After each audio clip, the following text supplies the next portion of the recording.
வணக்கம் இடமலம் நேயர்களே. இன்று வந்து பார்த்தீங்கன்னா புதுசாக ஒரு விஷயம் நடந்திருக்கு. வழக்கமான கிஷோர் கே சாமி அவர்கள்கிட்ட வந்து பேசிகிட்டு இருப்பேன். பட் தொடர்ந்து நம்ம சேனலில் வந்து பல்வேறு கட்சிகள்லேருந்து அந்த கட்சியின் பொறுப்பாளர்களை கூப்பிட்டு அந்த கட்சியின் கொள்கைகளை பற்றியும் அந்த கட்சியோட செயல்பாடுகள் பற்றியும் கேட்டு தெரிஞ்சுக்கலாம் அப்படின்னு முடிவெடுத்திருக்கோம். இன்றைக்கி அந்த மாதிரி ஒரு காணொலி தான் நீங்கள் பார்க்க போகிறீங்க. அதனால் நம்ம கூட இணைந்திருக்கிறது ஐஜேகே கட்சியின் மாநில செயலாளர் தகவல் தொழில்நுட்ப அணி ஏபிஜே ரமேஷ் அவர்கள். வணக்கம். Welcome sir. எப்படி இருக்கீங்க? ரைட். இப்போது ஐஜேகே அப்படின்னு எடுத்துக்கிட்டா சார், நம்ம வந்து அதோட தலைவர் யாருன்னு தெரியும். அப்புறம் நிறையா இடங்களில் வந்து பார்த்திங்கன்னா சுவரொட்டிகள் பார்த்துருக்கோம். அதுக்கப்புறம் நிறைய பெயிண்டிங்ஸ் வாலில் வந்து பாரிவேந்தர்னா எழுதியிருப்பாங்க. பட் கட்சியை பற்றி இன்னும் கொஞ்சம் நிறையா தெரிஞ்சுக்கலாம் அப்படிங்கிறதுக்கு ஒரு வாய்ப்பு ஏற்படுத்திக்கிறதுக்கு தான் அவங்க கூட இந்த ஒரு கலந்துரையாடல் வச்சுக்கலான்னு இருக்கேன். ஸோ ஐஜேகே கட்சி எந்த கட்சினாலும் ஒரு கொள்கை வச்சு தான் வந்து அதை ஞாபகம் வச்சுப்பாங்க, அதை பின்தொடருவாங்க, அதற்குள்ளே போய் எல்லாருமே சேருவாங்க இல்லையா? ஸோ ஐஜேகே இந்திய ஜனநாயக கட்சியோட கொள்கைகள் என்ன அப்படின்னு சொல்லுங்கள். எதற்காக அந்த கட்சி ஆரம்பிக்கப்பட்டது? கண்டிப்பாக. அதாவது பார்த்தீங்கன்னா இப்போ நிறையா பேர் கேட்குறது என்னென்னா ஐஜேகோட கட்சியினுடைய உங்களோட கொள்கை என்ன, இதை நிறையா பேர் கேட்டுட்ருக்காங்க. ஏன்னா எல்லாரும் கட்சி ஆரம்பிக்கிறாங்க. ஸோ உங்களுக்குன்னு என்ன கொள்கை இருக்குது, என்ன கட்சி இருக்குன்ற மாதிரி ஆரம்பிக்கிறாங்க. பட் நிறைய இடத்துல நம்ம பார்த்தீங்கன்னா டாக்டர் பாரிவேந்தரா இருக்கட்டும், இளையவேந்தரா இருக்கட்டும், நிறையா மீட்டிங்கில் சொல்லியிருக்கிறாங்க நம்மளுடைய கொள்கை என்ன, மக்களிடம் எடுத்து சொல்லுங்கள் அப்படின்ட்டு. முதலாவதாக பார்த்தீங்கன்னா ஃபஸ்ட்டு கொள்கையே நம்மளுடைய கட்சியோட கொள்கை என்னென்னு பார்த்தீங்கன்னா மது விலக்கு வந்து முற்றிலும் ஒழிக்கணும் அப்படின்றதான். ஓகே, மது விலக்கு இல்லாத தமிழகத்தை உருவாக்கணும். அதை எதிர்க்கிறார் உங்கள் தலைவர் மது அப்படிங்கிற ஒரு விஷயத்தை. கண்டிப்பாக. அதாவது இளையவேந்தர் வந்து மிக தெளிவாக அதில் இருக்காங்க. மதுவை வந்து முற்றிலும் வந்து ஒழிக்கணும், தமிழ்நாட்டில் மது இல்லா ஒரு தமிழகத்தை உருவாக்கணுங்கிறதுல. ஓகே, இப்படி சொல்கிறப்போ இன்னொரு கேள்வி வருது. பட் நிறைய பேர் வந்து பார்த்திங்கன்னா மது ஒழிக்கணும், ஆனால் கல் வந்து கொண்டு வரணும், அந்த மாதிரி விஷயங்கள்லாம் சொல்லிட்டு இருக்காங்க. ஏன்னா அது வந்து நம்மளோட தேசிய பானம், நம்மளோட கலாச்சாரத்தில் கலந்தது அப்படிலாம் சொல்கிறாங்க. ஸோ அதையும் சேர்த்து தான் இந்த மது ஒழிப்பு கொள்கை அப்படின்னு சொல்கிறாங்களா? மது ஒழிப்புன்றது வந்து பார்த்தீங்கன்னா இது வந்து நம்ம டாஸ்மார்க் வச்சு நடத்துறதுன்றதை தாண்டிடும். இப்போ அது வந்து விவசாயத்தில் இருக்கிறவங்க, விவசாயம் வந்து அவன் ஒவ்வொரு மரத்துலையுமே பார்த்தீங்கன்னா ஒரு விவசாயி வந்து பனங்கள்ல பனைமரம் தென்னை மரம் வச்சு நட்டுருக்கிறான், அவனுக்கு ஒரு வாழ்வாதாரம் கொடுத்த மாதிரி இருக்கும். ஸோ அதில் வந்து நம்ம எதிர்க்கிறதுக்கான வாய்ப்புகள். ஓகே, ஸோ மது ஒழிப்பு வந்து ஒரு முக்கியமான கொள்கையாக இருக்குது. கண்டிப்பாக. அடுத்தது வந்து பார்த்தீங்கன்னா இளைஞர்களுக்கு வேலை வாய்ப்பு கொடுக்கணும். அடுத்து இன்னொரு மட்டும் பார்த்தீங்கன்னா மகளிருக்கு வந்து 50% இடஒதுக்கீடு. கண்டிப்பாக நம்ம வந்து இப்போ எவ்வளோக்கு நம்ம ஜென்ஸுக்கு நம்ம எவ்வளோ கொடுக்குறோமோ அதே மாதிரி மகளிருக்கு வந்து 50% இடஒதுக்கீடு கொடுக்கணும் அப்படிங்கிறதுல தெளிவாக இருக்கிறாங்க. ஸோ இந்த மாதிரி கொள்கையெல்லாம் நம்ம முன்னிறுத்தி தான் நம்ம அந்த கட்சியில் வந்து பல கொள்கைகள் தான். இதெல்லாம் முதல் கொள்கைகளாக இருக்குது, இதுக்கு முக்கியத்துவம் கொடுப்பீங்க அப்படின்னு சொல்கிறீங்க. ஸோ உங்களோட தலைவரை பார்த்து தான் நீங்கள் வந்து கட்சியில் வந்து சேர்ந்துருப்பீங்க இல்லையா? உங்களுடைய தலைவர்கிட்ட ஏதோ ஒரு சிறப்பை பார்த்து தான் நீங்கள் வந்து ஐஜேகேல வந்து சேர்ந்துருக்கலாம். உங்களுக்கு வந்து உங்கள் தலைவர்கிட்ட ரொம்ப பிடிச்ச விஷயம் என்ன, எதனால் நீங்கள் வந்து ஐஜேகேல சேர்ந்தீங்க? நல்ல கேள்வி கேட்டீங்க. நானே சொல்லுன்றேன். பட் என்னென்னு பார்த்தீங்கன்னா ஒரு மீட்டிங்கில் போகிறோம். என்னென்னா தருமபுரியில் ஒரு மீட்டிங் ஒன்று நடக்குது. ஒரு 100க்கும் மேற்பட்ட கிராமங்களில் வந்து நாங்கள் போய் கொடி ஏற்றுறோம். அப்போ தலைவரோட போகிற ஒரு வாய்ப்பு எங்களுக்கு கிடச்சிது. மாநிலத்தில் பொறுப்பில் இருக்கிறதுனால அவரோட போகிற ஒரு வாய்ப்பு எங்களுக்கு கிடச்சிது.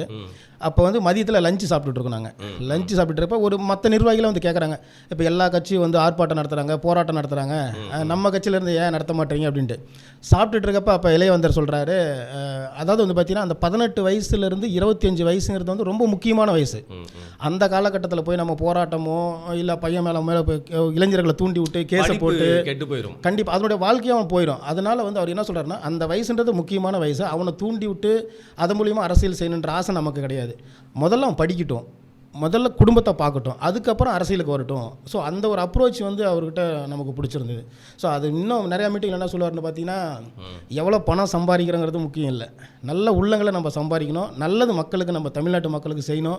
ஸோ அதெல்லாம் ஒரு இன்ஸ்பிரேஷன் தான். இப்போது நாங்கள் நண்பர்கள் நிறைய பேர் SRM காலேஜில் வந்து படிப்பாங்க. அப்போ வந்து அவர் வந்து பேசுவார், எப்படி விஷயங்கள்லாம் டீல் பண்ணுவார், அவரோட எப்படிலாம் வந்து நடந்துப்பாருன்னு சொல்லுவாங்க. அந்த ஸ்டூடெண்ட்ஸ் மூலியமாக நான் கேட்டிருக்கேன், என் ஃப்ரெண்ட்ஸ் மூலியமாக. பட் நீங்கள் ஒரு கட்சி தலைவராக பார்த்துருக்கீங்களா, அவரை நாங்கள் மேடையில் பார்த்ததோட நீங்கள் பர்சனலாக அவர்கிட்ட பழகினதுனால எப்பேற்பட்ட ஒரு மனிதர், அவர் டக்குன்னு ரொம்ப கோவப்பட்டுருவாரா இல்லை ரொம்ப ஸ்ட்ரிக்டாக இருப்பாரா, என்ன மாதிரியான ஒரு நபர் அப்படின்னு சொல்லுங்கள். இல்லை, ஆக்சுவலாக நான் ஒரு பல சந்தர்ப்பங்களுக்காக நான் டாக்டர் ரவி பச்சமுத்து சார் நான் பார்க்க போவேன். சரிங்க.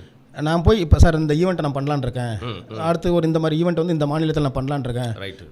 ஸோ அவர் வந்து முதல் கொஸ்டினை வந்து ஓகே ரமேஷ் நீங்கள் பண்ணுங்கள், என்ன சப்போர்ட் எனக்கு வேணும் நீங்கள் பண்ணுங்கள், அந்த மாதிரி ஒரு இது வந்து மற்றபடி ஒரு ஹார்ஸாவோ கோவப்படுறதோ அதெல்லாம் ஓகே.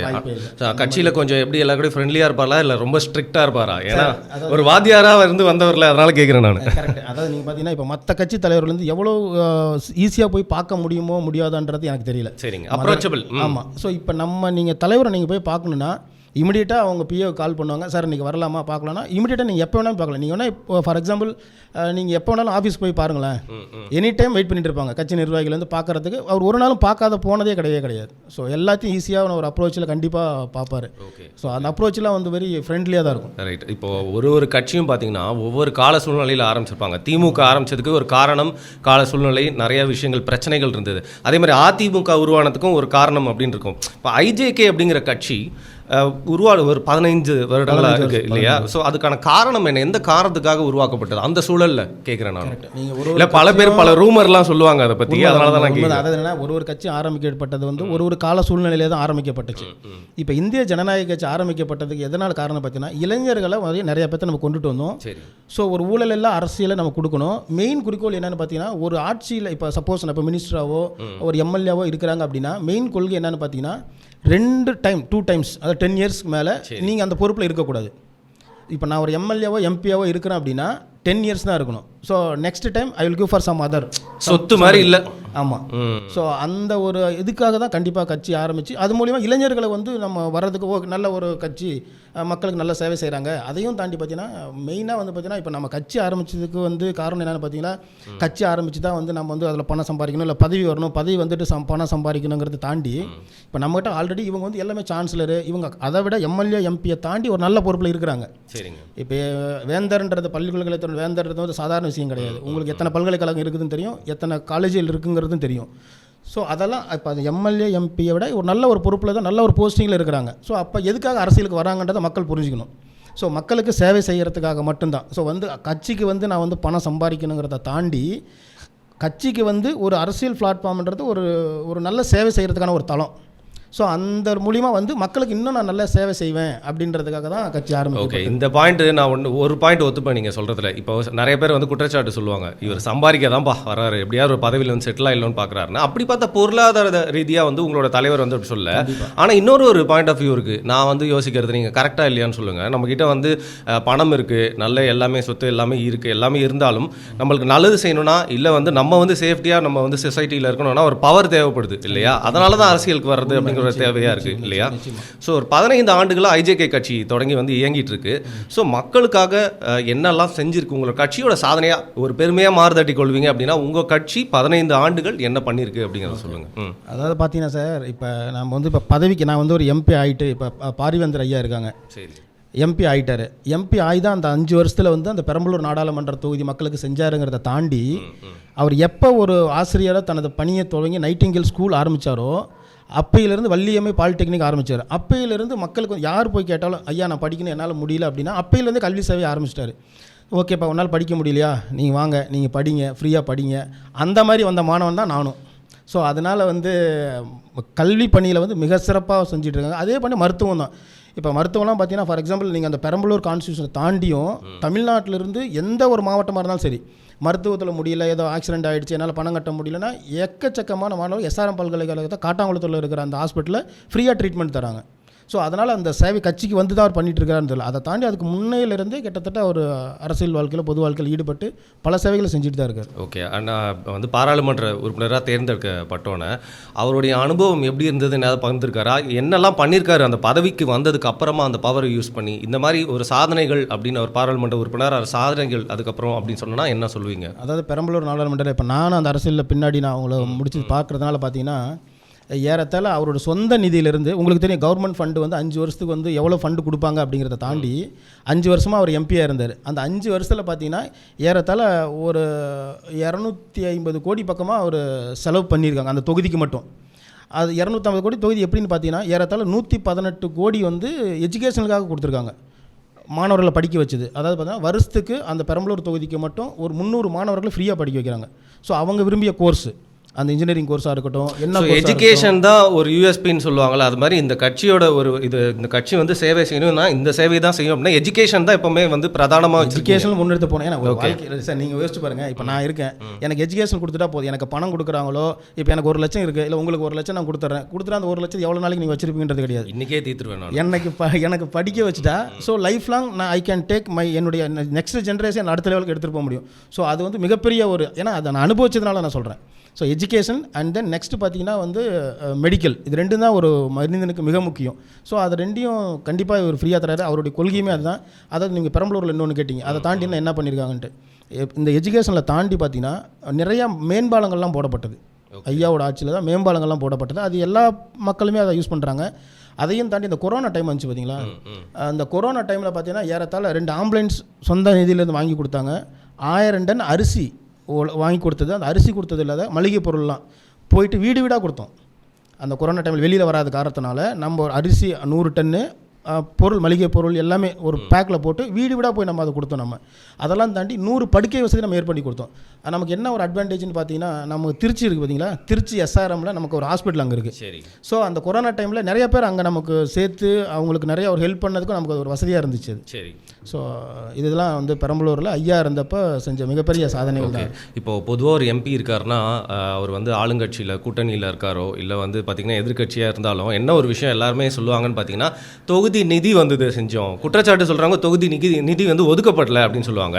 ஆனால் இப்போ பாரிவேந்தர் மாதிரி ஒருத்தவர்கிட்ட வந்து பார்த்தீங்கன்னா அந்த கட்சி நிதியும் தாண்டி அவங்களே செய்யணும்னு எதிர்பார்ப்புங்க இல்லையா, மக்களோட சைக்காலஜி அப்படி தான் இருக்கும்ல. ஸோ அந்த மாதிரி வந்து என்னெல்லாம் நிவர்த்தி பண்ணியிருக்காரு. இல்லை அதுதான் சொல்கிறேன். இப்போ அதுதான் நான் முன்னாடி உங்களுக்கு சொல்லுறது என்னென்னா, ஒரு 5 வருஷம் எம்பியாக இருக்காரு. வருஷத்துக்கு எத்தனை கோடி? வருஷத்துக்கு 5 கோடி கவர்மெண்ட் வந்து MP ஃபண்டாக கொடுக்குறாங்க. ஸோ அப்படின்னு பார்த்தீங்கன்னா 5 வருஷம் 25 கோடி தான் அவங்க ஃபண்டு கொடுத்துருப்பாங்க. ஸோ இவர் செஞ்சது பார்த்தீங்கன்னா ஏறத்தாழ 250 கோடி செஞ்சிருக்காருல்ல. சொந்த கையில இருந்து போட்டிருக்காரு. சொந்த நிதி தான், சொந்த நிதியிலிருந்து செஞ்சது தான் அதிகம். ஸோ என்றைக்குமே பதவியில் இருக்கிறாரு இல்லை. ஸோ மக்களுக்கு செய்கிற பணி வந்து கண்டிப்பாக ஒரு இப்போ அந்த தொகுதியில் நிறைய பேரை படிக்க வச்சிருக்காரு அப்படின்னு சொல்கிறீங்க. ஸோ அவங்கெல்லாம் வந்து வளர்ந்து வந்து எப்படி பார்க்குறாங்க இந்த கட்சியோ இல்லை உங்கள் தலைவர்? ஏன்னா ஒரு நீங்கள் சொல்கிற மாதிரி கல்வி அப்படிங்கிறது ஒரு பெறக்கூடிய ஒரு பெரிய செல்வம் இல்லையா? கண்டிப்பாக சார். அதாவது என்னென்னா என்னுடைய பாயிண்ட் ஆஃப் வியூவில் பார்த்தீங்கன்னா, அது மட்டும் இல்லை தமிழ்நாடு மக்களுக்கு நிறைய பேருக்கு தெரியும். ஸோ வேந்தரை வந்து பார்த்தீங்கன்னா ஒரு கடவுளாக தான் பார்க்குறாங்க. ஏன்னா இப்போ கிட்டத்தட்ட வருஷத்துக்கு 300 பேர், 4 வருஷத்துக்கு 1200 குடும்பங்களை படிக்க வச்சுருக்காரு அந்த ஒரு தொகுதியில் மட்டும். ஸோ அப்போ 1200 குடும்பங்கள் வந்து பயன்பெற்றிருக்குது. அதனால் 1200 குடும்பங்கள் வந்து நீங்கள் ஆஃப்டர் 10 இயர்ஸ் இல்லை 5 இயர்ஸ் கழிச்சு பார்த்தீங்கன்னா அவனுடைய ஜென்ரேஷன் எப்படி இருக்குன்னு நம்ம யோசிச்சு பார்க்கணும். ஸோ ஒன்ஸ் அவன் SRM பல்கலைக்கழகத்தில் படிக்கிறான்னா he may get job for some good companies. Okay. So நல்ல கம்பெனிஸில் அவன் கண்டிப்பாக ஃப்ளேஸ் ஆகிறான். அவனுடைய பொருளாதாரமே கண்டிப்பாக அதில் விலகிடும். அந்த பொருளாதாரத்தில் அவன் கண்டிப்பாக மீண்டு எடுத்துடும். ஒரு வறுமை கோட்டு கீழே இருக்கிறான், ஒரு நல்ல எஜுகேஷன் கொடுத்துட்றோம், அவனுக்கு வேறு என்ன சார் வேணும்? அவனுக்கு கண்டிப்பாக அவன் வந்து அவன் ஃபேமிலி பார்த்து எனேபிள் பண்ணி விட்ட மாதிரி ஆயிடுது. கரெக்ட். இப்போ பொதுமக்கள் கிட்ட ஆனால் ஆதரவு எப்படிங்க இருக்குது? ஏன்னா இப்போ IJK வந்து பார்த்தீங்கன்னா அந்த தொகுதியில் போட்டிட்டா வென்றுறாரு, நல்லா பிரச்சாரம் பண்ணுறாரு. ஏன்னா நீங்கள் சொல்கிற மாதிரி ஏற்கனவே செய்த நன்மைகளால் வந்து திருப்பி ஓட்டு போடுறாங்க அப்படின்னு கூட வச்சுக்கலாம். பட் பொதுமக்கள் கிட்ட IJK கட்சியோட ஆதரவு எப்படி இருக்குது? அது மேலே வச்சிருக்க ஆதரவு மக்கள் வந்து எப்படி கொடுக்குறாங்கன்னு நீங்கள் நினைக்கிறீங்க? உங்கள் கட்சி மேலே பொதுமக்களுக்கு இருக்கக்கூடிய பார்வை எப்படி இருக்குது? ஏன்னா நிறைய பேருக்கு வந்து இப்போது கட்சினா பெருங்கட்சிகளுக்கெல்லாம் வந்து பப்ளிசிட்டியே தேவையில்லை, எல்லாருமே வந்து செஞ்சுப்பாங்க. அதுக்கு அடுத்து வரக்கூடிய கட்சிகள் எல்லா இடத்துலையுமே கான்சென்ட்ரேட் பண்ணணும்னு நினைக்கிறவங்க அங்கே எல்லா இடத்துலையுமே இப்போ பொதுக்கூட்டம் போடுவாங்க, நிறைய விஷயங்கள் கட்சியை கொண்டு போய் சேர்க்கணும்னு நினைப்பாங்க. பட் IJK கட்சி அப்படிங்கிறது ஒரே இடத்துல வந்து சுருங்கி போன மாதிரி ஒரு பார்வை வந்து ஜென்ரலாக இருக்கலாம். ஸோ அதை பற்றி நீங்கள் என்ன நினைக்கிறீங்க? என்னோட கருத்து இது. ஸோ நீங்கள் என்ன உங்களுடைய பார்வை அதை இருக்கு? ஓகே. ஆனால் ஜென்ரலாக என்னன்னு பார்த்தீங்கன்னா, இந்திய ஜனநாயக கட்சி ஆல்மோஸ்ட் நீங்கள் இந்த திருவள்ளூர்லேருந்து கன்னியாகுமரி வரைக்குமே நமக்கு எல்லா மாவட்டத்திலையும் பொறுப்பாளர்கள் போடப்பட்டிருக்குது. எல்லா மாவட்டத்திலையும் மாவட்ட தலைவர் இருக்காங்க. ஸோ ஈவன் இதுவரை பார்த்தீங்கன்னா நான் இப்போ ஐடி விங்கிறதுனால என்னுடைய ரெப்ரசன்டேட்டில் பார்த்தீங்கன்னா நாங்கள் கிட்டத்தட்ட ஒரு 66 மாவட்டத்தை நாங்கள் பிரிச்சிருக்கிறோம். ஸோ 66 மாவட்டத்திலையும் ஐடி விங் மூலியமாகவும் நாங்கள் மாவட்ட செயலாளரை போட்டிருக்கிறோம். ஸோ அதனால் ஓவரால் நீங்கள் தமிழ்நாட்டில் வந்து ஆதரவு வந்து வெல். ஸோ அதில் எந்த ஒரு சேஞ்சஸுமே கிடையாது.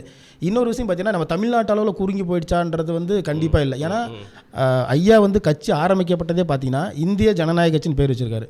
அது வந்து இந்திய அளவில் இருக்கணும், தமிழ்நாட்டு அளவில் சுருங்கிடக்கூடாது. அந்த காரணத்துக்காக தான் அவர் இந்திய ஜனநாயக கட்சினே வச்சது. இல்லைங்க, இப்போ பாமகன்னு எடுத்துக்கிட்டிங்கன்னா அவர் கட்சி எல்லாருக்கும் தெரியும்னா கூட வட தமிழ்நாட்டில் தான் அவங்களோட செல்வாக்கு அதிகமாக இருக்கும் அப்படின்னு சொல்லுவாங்கள்ல.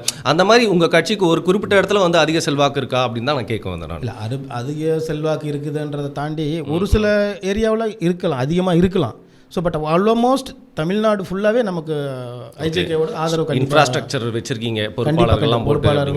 Okay okay. இப்போ ஐடி விங் அப்படின்னு எடுத்துக்கிட்டிங்கன்னா தப்பாக எடுத்துக்காதீங்க. DMK IT wing, ADMK IT wing பார்த்தீங்கன்னா மாற்றி வந்து தட்டிக்கிறதுக்கு இல்லை உங்களோட குற்றச்சாட்டு இதெல்லாம் வந்து சொல்லுவாங்க. பட் ஐஜேகேக்கு என்ன பர்பஸ் இருக்குது? ஐடி விங்கில் என்ன மாதிரி விஷயங்கள்லாம் உங்களோட ஐடி விங் மூலியமாக மக்கள்கிட்ட கொண்டு போய் சேர்க்குறீங்க, இல்லை கட்சி எப்படி பலப்படுத்துறீங்க? உங்கள் டாக்டிக்ஸ்லாம் சொல்லுங்கள், தெரிஞ்சுக்கிறோம். இல்லை ஒன்றும் கிடையாது. அதாவது என்னென்னா, இப்போ நீங்கள் எங்களோட கட்சியோட தலைவர் டாக்டர் ரவி பச்சமுத்து இருக்காங்க. அவங்க பார்த்தீங்கன்னா என்ன சொல்லுவாங்கன்னா, நம்ம வந்து யாரையும் குறை சொல்கிறதுக்கு முதல்ல வரல. சரி, நான் வந்து இப்போ இந்த கட்சி திட்டுறதுக்கோ டிஎம்கேவோ ஏடிஎம்கேவோ இல்லை பாமகவோ எந்த கட்சியுமே வந்து குறை சொல்கிறதுக்கு நம்ம இங்கே வரல. அதுக்கு 1000 கட்சி இருக்குது, 1000 பேர் இருக்காங்க. நம்ம வந்து நம்ம என்ன செஞ்சுருக்கிறோம், நம்ம என்ன செய்ய போகிறோம், இதை மட்டும்தான் நம்ம சொல்லணும். இதுதான் நம்மளுடைய வேலை. இப்போ வந்து நம்ம அடுத்தவங்களை திட்டியோ இல்லை அது பண்ணி வர்றது வந்து நமக்கு வேலை கிடையாது. அது மூலம் பப்ளிசிட்டி வேணுன்றதும் நமக்கு கிடையாது. ஸோ நம்ம என்னென்னலாம் பண்ணியிருக்கிறோம், என்ன பண்ண போகிறோங்கிறத மட்டும் நீங்கள் சொன்னால் போதும். இதை வந்து எடுத்துகிட்டு போய் மக்கள்கிட்ட சொல்லுங்கள். இதுதான் முதல் வேலை. இப்போ ஐடிவிங்க நாங்கள் என்ன பண்ணுறோன்னா, இப்போ கட்சியை வந்து இது வரைக்கும் என்னென்னலாம் பண்ணியிருக்கு, எவ்வளோ சேவைகள் எல்லாம் பண்ணியிருக்குன்றதை நாங்கள் ஆல்மோஸ்ட் இப்போ அதாவது என்னென்னா ஐஜேகே உறுப்பினர்கள்னு இருப்பாங்க, ஈவன் கிளை வரைக்கும் இருப்பாங்க. அந்த கிளை வரைக்கும் இருக்கிறவங்கள்ட்ட நாங்கள் கொண்டு போயிட்டுருக்குறோம். அதையும் தாண்டி நாங்கள் ஐடிவிங்க மூலிமா என்ன பண்ணோன்னா, இப்போ ஒரு சில இதெல்லாம் கட்சியே வந்து வேலை செஞ்சுருவாங்க. இப்போ அதையும் தாண்டி இப்போ பார்த்தீங்கன்னா, இப்போ லாஸ்ட் மந்தில் பார்த்தீங்கன்னா நம்ம கட்சியோட தலைவர் வர வச்சுட்டு ஒரு அவேர்னஸ் ப்ரோக்ராம் ஒன்று பண்ணணும். ஹெல்மெட் அவேர்னஸ் ப்ரோக்ராம் வந்து எங்கன்னா சென்னை நம்ம மறைமலை நகரில் தான். மறைமலை நகரில் வந்து பார்த்திங்கன்னா ஒரு பெரிய அளவில் நாங்கள் பண்ணணும். ஹெல்மெட் அவேர்னஸ் ப்ரோக்ராம் ஒன்று பண்ணணும். அதுக்கப்புறமா பார்த்தீங்கன்னா நம்ம இப்போ மரம் இருக்குது பார்த்தீங்களா, இப்போ குருவிகளெல்லாம் வந்து வெயில் காலத்தில் மே மாதத்தில் பார்த்தீங்கன்னா தண்ணியில் இருக்குன்றதுனால அதுக்கு எல்லாமே வந்து ஒரு பவுல் மாதிரி வச்சு வாட்டர் இதெல்லாம் வச்சோம். ஓகே. இப்போ பார்த்தீங்கன்னா எங்களுடைய தலைவருடைய பிறந்தநாளை முன்னிட்டு தமிழ்நாடு முழுவதும் 57,000 மரக்கன்றுகள் நடுறதை வந்து முதற்கட்டமாக நம்ம ஆரம்பித்து அந்த வேலையும் நம்ம பண்ணிகிட்ருக்கோம். ஸோ இதெல்லாம் எல்லாம் சுற்றுச்சூழல் சார்ந்து இந்த மாதிரி விஷயங்கள்லாம் பண்ணுறது உங்களோட ஐடிவிங்கோட வேலை அப்படிங்கிறீங்க. ஆனால் இப்போது ஐஜேகே வந்து பார்த்தீங்கன்னா நாங்கள் எல்லாருக்கும் நல்லது பண்ணுவோம், நாங்கள் குறை சொல்லலை அப்படின்னு சொன்னாலும் அரசியலில் வந்து நீங்கள் தேர்தல் அரசியலில் வந்தால் ஒரு இடத்துல நீங்கள் நிலைப்பாடு எடுத்து தான் ஆகணும். தேர்தல் நெருங்கிருச்சு 2026. ஸோ ஐஜேகேவோட நிலைப்பாடு என்னவாக இருக்கும்? யாராவது ஒருத்தருக்கு ஆதரவு கொடுத்து தான் ஆகணும், யாராவது ஒருத்தர் எதிர்த்து தான் ஆகணும். உங்களுக்கே தெரியும், இப்போ நாங்கள் வந்து இப்போ யாருடைய கூட்டணியில் இருக்கிறன்றது உங்களுக்கு தெரியும். பாஜக கூட்டணி, பிஜேபி கூட்டணியில் தான் இருக்கும். ஸோ அதனுடைய நிலைப்பாடு கண்டிப்பாக தொடருமா தொடராதாங்கிறது வந்து எங்கள் கட்சியோட தலைவர் ரவி பச்சமுத்து வந்து மற்ற மாநில பொறுப்பாளர்கள் எல்லாம் ஒரு கூட்டம் போட்டு முடிவு எடுத்து கண்டிப்பாக அதை அறிவிப்பார். அதில் வந்து எந்த மாற்றமும் இருக்கு. இனிமேல் தான் அதற்கான முடிவு எடுப்பார். கண்டிப்பாக. ஆனால் பிஜேபி இப்போ அதில் தான் இருக்கோம். நாங்கள் இப்போ அது பிஜேபி கூட்டணி தான் இருக்கோம். பட் அதில் தொடருமா இல்லை அடுத்து 26 என்ன நடக்கும்ன்றது வந்து நம்ம யாரும் இப்போ வந்து நம்ம அதை பற்றி இப்போ அதுக்கு நம்ம வந்து அவ்வளோ சீக்கிரம் தலைவரை மீறி நீங்கள் வந்து பதில் வந்து உங்ககிட்ட வந்து வாங்கிடணும் நான் முயற்சி பண்ணல. இருந்தாலும் என்னுடைய பார்வை எப்படி இருக்கு, நம்ம அரசியல் தொடர்ந்து வந்து பார்த்துட்டு இருக்கோம், ஃபாலோ பண்ணிட்டு இருக்கோம், செய்திகள்லாம் படிச்சுட்டு இருக்கோம், மக்கள் என்ன நினைக்கிறாங்க அப்படிங்கிற தேர்தலோட ரிசல்ட்டில் வந்து பார்த்துருக்கோம். ஸோ பாஜக கூட்டணியில் பயணிச்சதுனால ஐஜேகேக்கு ஒரு பெரிய பாதிப்பு ஏற்பட்டிருக்கு அப்படிங்கிற மாதிரி ஒரு பார்வை இருக்குது. அதை நீங்கள் எப்படி பார்க்குறீங்க? இல்லை முதல்ல வந்து ஒரு விஷயத்தை நம்ம தெரிஞ்சுக்கணும் சார். அதாவது என்னென்னா, இப்போ பாஜக வந்ததுனால ஐஜேகே அதில் போய் கூட்டணியில் சேர்ந்ததுனால நமக்கு வந்து ஓட்டு பர்சன்டேஜ் குறைஞ்சிருச்சா அப்படின்றத வந்து நம்ம யோசிச்சு பார்க்கணும். ஏன்னா உங்களுக்கே நல்லா தெரியும், இப்போ பிஜேபியோட தலைவர் மாநில தலைவர் வந்ததுக்கப்புறம் தமிழ்நாட்டில் பிஜேபி எந்த அளவில் இருக்குது வளர்ந்துருக்குங்கிறத தெரியும். ஸோ எங்களுக்கு அதே மாதிரி கட்சி ஆரம்பித்ததுலேருந்து பார்த்தீங்கன்னா இப்போ எங்களுடைய வளர்ச்சி எவ்வளோ ஓட்டு பர்சன்டேஜ் இன்க்ரீஸ் ஆகிருக்குதுங்கிறதும் மக்களுக்கு தெரியும். ஓகே. ஸோ கண்டிப்பாக நம்ம இன்க்ரீஸ் ஆகிருக்கிறத ஒழிஞ்சு நம்ம அதில் வந்து நம்ம டிக்ரீஸ் ஆகிருக்குன்றதெல்லாம் சொல்லவே முடியும். ஓகே. கடந்த தேர்தலில் வந்து ஓட்டு பர்சன்டேஜ் வந்து இன்க்ரீஸ் ஆகிருக்கு அப்படின்னு சொல்கிறீங்க. ஓகே. ஏன்னா ஒரு பார்வை இருக்கும்ல, அதற்கான கேள்வியை தான் நான் வந்து கேட்டேன். பொதுவாக பொதுமக்கள் என்ன நினைக்கிறாங்க அப்படிங்கிறதுல தான் நம்ம வந்து கேள்வி கேட்குறோம். ஸோ அதனால் உங்களுடைய பதில் வந்து உங்களோட கட்சி சார்ந்து நீங்கள் இப்படி இருக்குது அப்படிங்கிறத சொல்கிறீங்க. ஆனால் இப்போது இதை தாண்டி வந்து நிறைய விஷயங்கள் நடந்துகிட்டே இருக்குது. இந்த ஆட்சி மேலே வந்து குறை வந்து நிறைய பேர் வந்து சொல்லிட்டு இருக்காங்க. பல்வேறு ரீதியாக வந்து அதிருப்தியில் இருக்கவங்க வந்து குறையெல்லாம் வந்து சொல்லிட்டு இருக்காங்க. அதில் இப்போ ரீசெண்டாக நிறைய பேர் சொல்கிறது அப்படின்றது பார்த்தீங்கன்னா சட்ட ஒழுங்கு வந்து கெட்டு போச்சு அப்படிங்கிறது. நிறைய கொலை நடந்துட்டு தான் இருக்குது. நீங்கள் பார்க்குறீங்க இல்லையா, ஒரே நாளில் 5 கொலைகள்லாம் நடக்குது. குறிப்பாக எதிலிருந்து இந்த மாதிரி செய்திகள் அதிகமாக நம்ம காதில் வந்து சேருதுன்னு பார்த்தீங்கன்னா ஆம்ஸ்ட்ராங் அவர்களுடைய கொலை அப்படிங்கிறது. ஸோ அதை நீங்கள் தனிப்பட்ட ரீதியாக எப்படி பார்க்குறீங்க அப்படின்னு சொல்லுங்க, இல்லை ஐஜேகேவோட பார்வை என்ன அப்படின்னு நீங்கள் சொல்லுங்கள். ரெண்டுத்தில் ஏதாவது ஒரு கருத்து நீங்கள் சொல்லுங்கள். அதாவது என்னென்னு பார்த்தீங்கன்னா, இப்போ நம்மளுடைய ஆம்ஸ்ட்ராங் கொலையாக இருக்கட்டும், யாரும் வந்து தமிழ்நாட்டில் வந்து உங்களுடைய உயிராக இருக்கட்டும், என்னுடைய உயிராக இருக்கட்டும், ஜென்ரலாக யாருடைய உயிராக இருந்தாலும் வந்து ஒரு விலை மதிக்கத்தக்கது தான். ஸோ அதில் ஆம்ஸ்ட்ராங் கொலையை வந்து நம்ம வந்து அது பிரித்து பார்க்குறதுக்கோ சொல்கிறதுக்கோலாம் கிடையாது. ஸோ கண்டிப்பாக சட்ட ஒழுங்கு வந்து தமிழ்நாடு கவர்மெண்ட் வந்து கண்டிப்பாக நல்ல முறையில் கையாளணுங்கிறது எங்களுடைய வேண்டுகோள். இந்திய ஜனநாயக கட்சி சார்பாக எங்கள் தலைவரின் சார்பாக நாங்கள் என்ன சொல்கிறோன்னா, ஆம்ஸ்ட்ராங்க்கு இப்படி நடந்திருக்குது அப்படின்றத கண்டிப்பாக அது ஒரு கண்டிக்கத்தக்க விஷயமா இருந்தாலும் கூட தமிழ்நாடு கவர்மெண்ட் அதுக்கு ஒரு ஒரு நல்ல ஒரு முடிவை கொடுக்கணுங்கிறதான் எங்களுடைய நிலைப்பாடு. எதிர்பார்த்துட்டு இருக்கீங்க நல்ல முடிவு கிடைக்கும் அப்படின்னு சொல்லிட்டு. ஆனால் யாராக இருந்தாலுங்க, நீங்கள் எல்லாருக்குமே நல்லவனாக இருந்துட்டு போயிடவே முடியாதுங்க. நம்மளுக்கு ஒரு இலக்கு இருக்கும். அந்த இலக்கை நோக்கி போகும்போது நிறையா தடைகள் இருக்கும். அந்த தடைகள்லாம் நம்ம உடச்சிட்டு தான் போக வேண்டியது இருக்கும். அது வந்து இந்த கட்சிகளுக்கும் வந்து பொருந்தும் இல்லையா? அப்படி பார்த்தா ஐஜேகேக்கு ஒரு இலக்குன்னு ஒன்று இருக்கும். நாங்கள் இதுக்காக இதை நோக்கி தான் போயிட்டுருக்கோம், இதுதான் எங்கள் கட்சியோட இலக்கு அப்படின்னா அப்படி என்ன சொல்லுவீங்க நீங்கள் கோல்? ஓகே சார், அதாவது என்னென்னு பார்த்தீங்கன்னா, இந்திய ஜனநாயக கட்சியின் தலைவர் ரவி பச்சமுத்து பார்த்தீங்கன்னா ஒரு மிகப்பெரிய விஷனரி மேன் தான். அதாவது வந்து பார்த்தீங்கன்னா பிஜேபியோட மாநில தலைவரோட ஒரு மீட்டிங்கில் சொல்லியிருப்பார், இங்கே நம்ம சிம்ஸ் ஹாஸ்பிட்டலில் உட்காந்துட்டு உலக அரசியலே கணிக்கிறவர் வந்து ரவி பச்சமுத்து அப்படின்ட்டு. இப்போ சிம்ஸ் ஹாஸ்பிட்டலில் இருந்தாலுமே கூட அவர் எங்கெங்கே எந்தெந்த மாநிலத்தில் எந்தெந்த மாவட்டத்தில் என்ன நடக்குது என்ன நடக்குங்கிறத முன்னாடியே அவர் தெளிவாக ஒரு ஸ்கெட்ச் போட்டு ஃப்ரேம் போட்டு வைக்கக்கூடிய ஒரு எங்களுடைய நிலைப்பாடு என்னென்னு பார்த்தீங்கன்னா, இப்போ இந்திய ஜனநாயக கட்சி 2031 ஒரு அட்லீஸ்ட் எங்களுடைய தலைவர் வந்து நிச்சயமாக ஒரு சிஎம் போஸ்டிங்க்கு நாங்கள் கொண்டுகிட்டு வரணும் அப்படின்றதுல எல்லா மக்களுடைய நிலைப்பாடும். அதாவது பெரிய இலக்காக இருக்கீங்க சார். என்ன சார் நீங்கள் சொல்கிறீங்க? நாளைக்கு கட்சி ஆரம்பிக்கிறேன் அவங்கெல்லாம் வந்து சிஎம் சொல்கிறப்ப புரியல. யாரையும் குறிப்பிட்டு சொல்ல வேண்டாம், நேயர்களுக்கு தெரியும், உங்களுக்கு தெரியும். அதாவது 15 வருஷம் ஆச்சு, இவ்வளோ சேவை பண்ணிட்டு இருக்கோம் நாங்கள். எதுக்காக நான் சொல்கிறேன்னு பார்த்தீங்கன்னா, ஒரு சின்ன உதாரணம். நம்ம வந்து விளையாட்டுக்காக அதை எடுத்துக்கூடாது சார். இப்போ நம்ம எஸ்ஆர்எம் ஹாஸ்பிட்டலாக இருக்கட்டும், சிம்ஸ் ஹாஸ்பிட்டலாக இருக்கட்டும், உலகத்தரம் வாய்ந்த ஒரு ஹாஸ்பிட்டலை வச்சு நடத்துகிற இவங்க இங்கே வேலை செஞ்சுட்டு போகிற ஒருத்தராக இருக்கட்டும், ஐ மீன் ஒரு எஜுகேஷன் முடிச்சுட்டு போகிற ஒரு பையனாக இருக்கட்டும், இன்றைக்கி அமேசான் கம்பெனியில் பார்த்தீங்கன்னா டாப் சேலரி வாங்கிட்டு இருக்கான்.